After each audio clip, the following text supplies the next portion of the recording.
Hey, what's up, my people? How you doing? It is the showstopper, Mr. Leopard himself, coming to you live and direct from the King's Palace. Now, to all of my family and friends, my rivals, arch rivals, and nemesis and enemies and haters, I love you all. How you doing?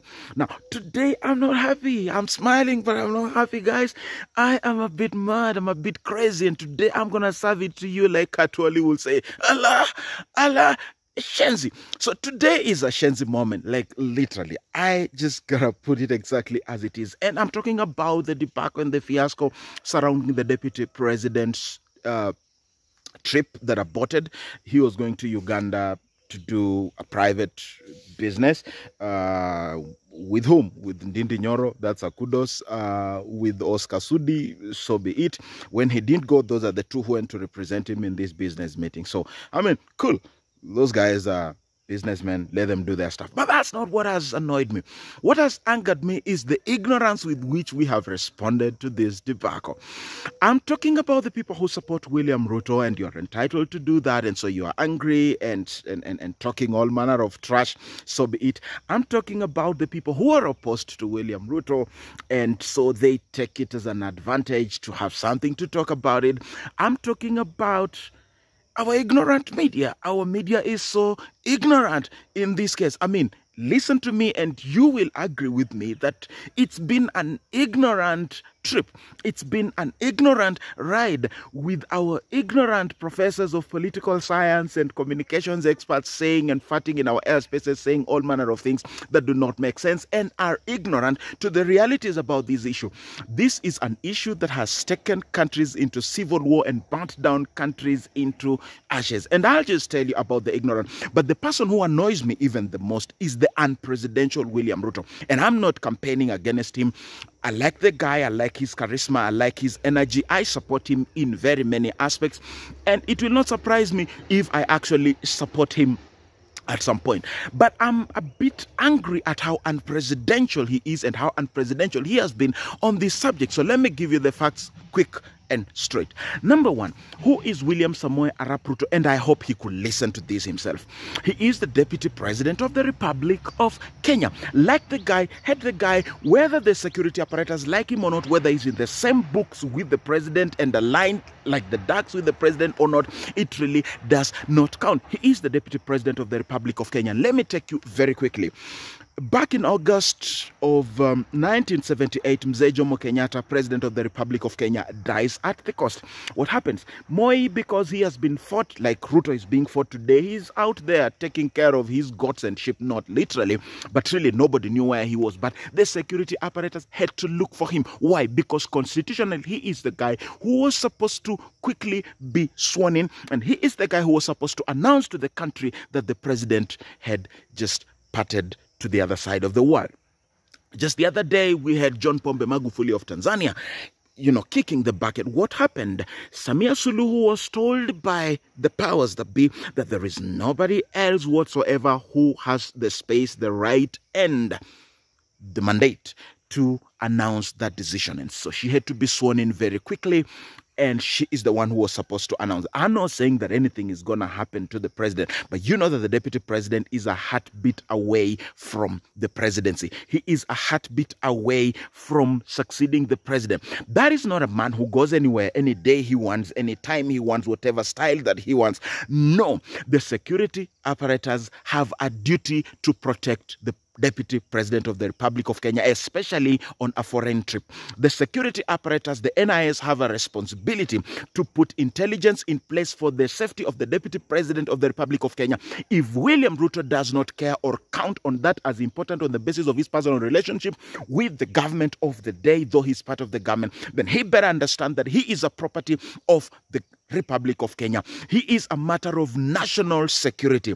I understand, I empathize the kind of humiliation and mistreatment that has been meted on him, but he is a matter of national security. He is property. He is asset of the people of the Republic of Kenya. He cannot go nowhere without the security apparatus of the government doing intelligence on his trip and being able to protect him. With whom was he flying to Uganda? With whom was he going to protect him?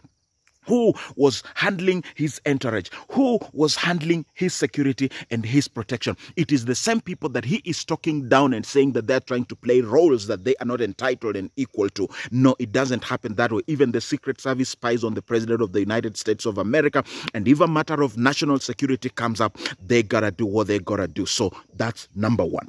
That it was unpresidential of William Samoei Arap Ruto not to take into consideration the national security issues around him. Number two, William Samoei Arap Ruto is trying to leave the country to go to another country when the head of state is out of the country. Now, I'm not saying that it is mandatory, but that just speaks to the presidential or the non-presidential understanding and repertoire of the man. Let me check. Let me have my dates. 6 years ago, we had the president going to The Hague, and he decides that he's not going as head of state. What did he do? He signed an executive order back in 2015, made the deputy president as acting president so that he can go out of the country, not as head of state. Now, I'm not saying that the president left as not head of state. The president left as head of state. But should anything happen to the president, then the deputy president has to be around to take off the country. I know you will ask me, why did the president not leave him the apparatus and powers of the state? Only he knows, only he understands. I cannot speculate. Your guess is as good as mine. It is because the deputy president has managed to wrestle the president, like literally, on every subject and publicly so, and he has put up a warfare and a confrontation in a combative mode with the president of the republic. How do you expect the president of the republic to entrust him with the state power and with the state organs when he's behaving like that, when he's out of the country? He could easily overthrow him. He has overthrown him politically, literally, in his bedroom. But it is because the president is out of the country. I want any political scientist, it's not a legal matter, it's a political matter. I want any political scientist at the helm of it to tell me that it is okay for both the president and the deputy president to be out of the country and without consultation at that particular point in time. But I want to tell you something that is more appealing. 30th July 2005, John Garang travels to Uganda to see the same guy, M7. Private or official trip, who knows? And he's coming from Uganda. What happens? In the south of Sudan, not southern Sudan, but in Sudan, in some mountains up there, we have a helicopter crash. The guy is dead. He's gone. Where is the blame put? It's neither here nor there.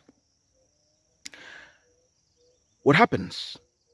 A civil war was about to ensue in south of Sudan, except one woman decided to bury her pains and carry the future of the country on her back. Rebecca Garang decides to keep quiet about what she saw.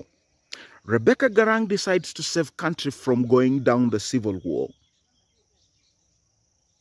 as she mourns her husband, because Rebecca Garang will later come and tell us that the body of John Garang had gunshot wounds. So John Garang was assassinated. It is a fact. If Rebecca Garang had not saved country at that point in time, we would not know Sudan as it is today. We would not know South Sudan as it is today. I also want to quickly take you to April 6, 1994. I was in class 8 at that time. Two presidents, Habyarimana and President Cyprian of Rwanda and Habyarimana of Burundi. Where are they coming from? They are coming from Dar es Salaam. Nature of the trip, let me not comment. Kind of engagements, let me not comment. But what happens? They are coming back from that trip, and in their plane that is slated to land in Kigali at the presidential palace, this plane is shot from ground. The president of Rwanda dies. And from there, this plane was supposed to be headed to Bujumbura, definitely to take the president of Burundi. They both died. Incidentally, the communities around Rwanda and Burundi just look almost the way we look here in Kenya and Tanzania and Uganda. For example, you'll find there are Maasais in Kenya and there are Maasais in Tanzania. You'll find there are Turkanas in Kenya, Turkanas in Uganda, Luos in Kenya, Luos in Uganda, that kind of a thing. So, incidentally, the two presidents of Rwanda and Burundi were Hutu. There were theories that were brought up about this. It was said that it was either the opposition that had done that particular act, or it was government forces which were opposed to the negotiation of the government and the opposition, you know, the rebel movement, that was responsible for that particular assassination. But I'm just asking you, where were these presidents coming from abroad?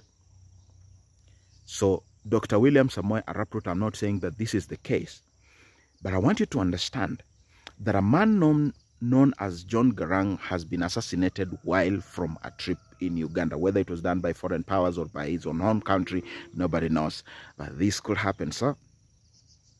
I'm talking about head of states who have been from a trip in a neighboring country, Tanzania to be specific, and while coming home, their plane was involved in an accident and they died, and a whole genocide ensued. Mr. President, sometimes history repeats itself. Mr. Deputy President, sometimes history repeats itself. And to the Kenyan populace, there are deeper things to talk about than your shallow politics and martyrdom. See you. God bless you.